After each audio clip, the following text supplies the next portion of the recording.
Good morning, my dear children.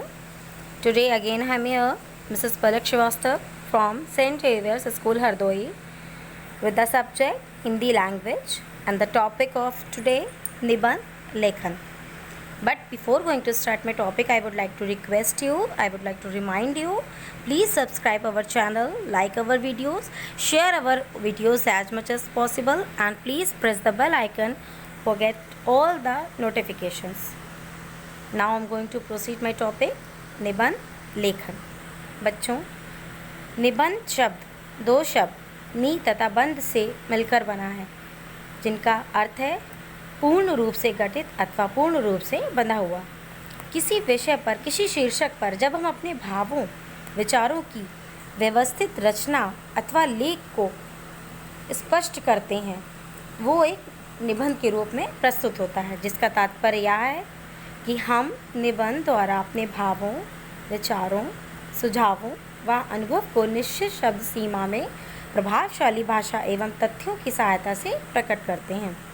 यह तथ्य सत्य है कि निबंध के विषय अनंत हो सकते हैं बच्चों, उनकी कोई सीमा नहीं है। हम किसी भी विषय पर निबंध लिख सकते हैं, बस उसकी भाषा सरल तथा सामाजिक होनी चाहिए।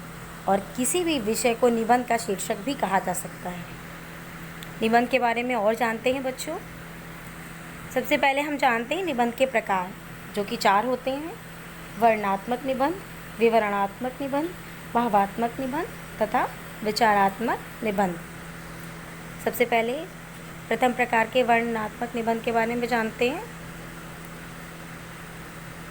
वर्णनात्मक निबंध, इन निबंधों में किसी मेले या त्योहार आदि का वर्णन होता है, जिसका वर्णन बच्चों हमने सामूहिक रूप से देखा होता है, जैसे कि होली, दशहरा, दिवाली, रक्षाबंधन, तीज, बहुत से त्यौहार, मेले कि हम उस मेले में गए थे, उनका वर्णनात्मक निबंध से संबंध है।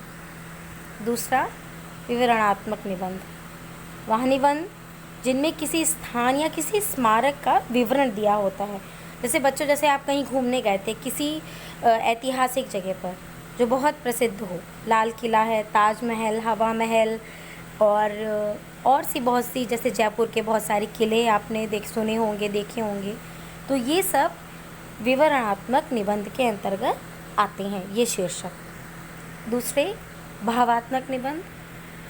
भावात्मक निबंध में भावों का महत्वपूर्ण स्थान होता है बच्चों, जैसे कि हम जिन भावों से जुड़े हुए हैं और लोगों से, मित्रता, परोपकार, मानवता आदि विषयों पर लिखने वाले जो निबंध हैं वो भावात्मक निबंध कहलाते हैं, जिनमें हम अपने मन के भावों को प्रकट करते हैं। और अंत में विचारात्मक निबंध। विचारात्मक निबंध में किसी विषय के पक्ष, विपक्ष, हानि लाभ आदि के विषय में विचार व्यक्त किया जा सकता है। जैसे कि हम दो पहलुओं में किसी विषय के बारे में अगर बात कर सकते हैं, देश तथा समाज की समस्याओं से जुड़े जो होते हैं, और जो विषय सर्वव्यापी हो, ठीक है, तो विद्यार्थी जब उन दो विषयों के बारे में या एक विषय के 2 तथ्यों को प्रदर्शित करता है तो वो विचारात्मक निबंध के अंतर्गत आते हैं। विद्यार्थी और अनुशासन, आतंकवाद, प्रदूषण की समस्या, समय का महत्व, वृक्षों का महत्व, वृक्षारोपण, इस तरह से, ठीक है। अब बच्चों, निबंध लिखना क्या होता है, कैसे शुरुआत करते हैं, ये देखते हैं। सबसे पहले हमें निबंध के शीर्षक की भूमिका तैयार करनी होती है। उसका पहला अंग ही भूमिका है। भूमिका में विषय को 4-5 वाक्यों में समझाया जा सकता है। इसे प्रस्तावना भी कहते हैं और बच्चों इंग्लिश में इंट्रोडक्शन, ठीक है। जब हम किसी शीर्षक के बारे में शुरुआत में कुछ 4-5 वाक्यों में उसके बारे में बताते हैं, वो भूमिका के अंतर्गत आता है। अगला, विषय विस्तार या विषय वस्तु, जिसे बच्चों इंग्लिश में हम कंटेंट कहते हैं। निबंध का दूसरा अंग यहाँ होता है, ठीक है। विषय वस्तु या विषय विस्तार, इसमें उस शीर्षक से संबंधित अनेक बिंदुओं पर हम अलग अलग अनुच्छेदों में विस्तार से लिख सकते हैं। और बच्चों, विस्तार की कोई सीमा नहीं है, यह आपके कक्षा के अकॉर्डिंग होता है, ठीक है, उसके अनुसार है। हर शीर्षक किसी भी कक्षा में दिया तो जा सकता है, बट हम उसको किस तरह लिखते हैं, अपने कक्षा अनुसार। और अंत में इसका तीसरा और अंतिम अंग है, निबंध में बताई गई सारी बातों का निष्कर्ष लिखा जाता है। जो हमें करना है, जो हमें नहीं करना है, वो उपसंहार में आता है। इंग्लिश में कह सकते हैं बच्चों कंक्लूज़न। ठीक है। नेक्स्ट, ये तो तीनों अंग हो गए निबंध के। अब हम एक्टिविटी में जो आज करेंगे वो निबंध का शीर्षक है समय का महत्व, जो बच्चों आज की सबसे बड़ी हमारे लिए समस्या भी है, क्योंकि आज की पीढ़ी इस महत्व को नहीं समझती है। सभी नहीं, लेकिन हाँ कुछ। तो हम शुरू करते हैं अपने शीर्षक समय का महत्व। बच्चों देखिए, समय, इसके बारे में एक कहावत है, बहुत ही आम कहावत, कि समय तथा ज्वार भाटा किसी का इंतज़ार नहीं करते हैं, जिसका अर्थ है कि समय किसी का भी इंतज़ार नहीं करता है। सभी को समय के साथ साथ चलना चाहिए, ना कि समय उनके साथ चलता है। समय आगे भागता है, हमें समय के साथ चलना होगा।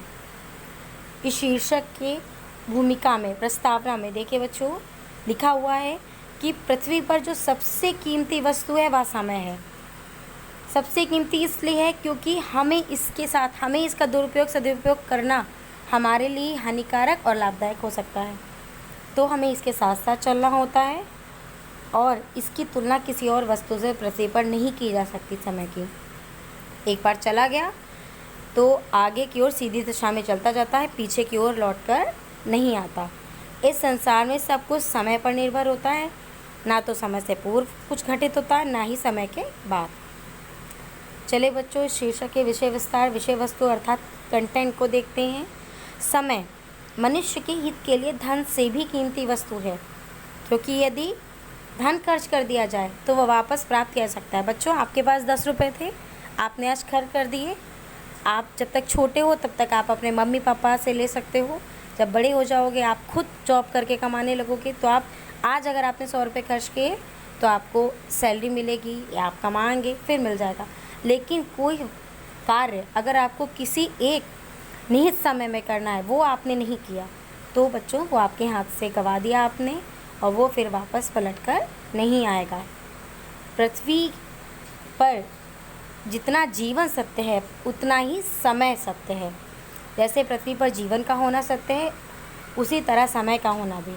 समय बिना किसी रुकावट के निरंतर चलता रहता है या कभी किसी की प्रतीक्षा नहीं करता। इसका दुरुपयोग इस पृथ्वी पर सबसे बुरी चीज़ मानी जाती है। बच्चों, अंत में उपसंहार अर्थात कंक्लूज़न में हम समझने की कोशिश करेंगे कि हर पल जीवन में नए अवसरों का भंडार मिलता है। कोई भी एक पल में अमीर हो सकता है या गरीब। समय बहुत शक्तिशाली है बच्चों। इसका दुरुपयोग व सदुपयोग अर्थात इसके महत्व को समझने में हमारी की हुई देरी व शीघ्रता ही हमारा भविष्य निर्धारित करती है। अर्थात हमें समय के महत्व को समझकर इसका पूर्ण सदुपयोग प्रत्येक अवसर पर प्रत्येक कार्य के लिए करना है। बच्चों, अगर आपको इस निबंध से कुछ सीखने को मिला है तो वो ये कि हमें समय के महत्व को समझना चाहिए और उसी प्रकार उसका सदुपयोग करना चाहिए। ये तो आपकी एक्टिविटी हुई। और दूसरी एक्टिविटी आपके होमवर्क के लिए आपको वृक्षारोपण पर निबंध लिखना है और अपने टीचर को प्लीज़ दिखाएं। प्लीज़ इस चैनल को सब्सक्राइब करना मत भूलिएगा, शेयर करिएगा वीडियोस, लाइक भी करिएगा और इस वीडियो को बार बार देखिएगा, जिससे कि आपको जो चीज़ें आपने मिस कर दी हैं वो आप दोबारा से सीख सकें। थैंक यू बच्चों।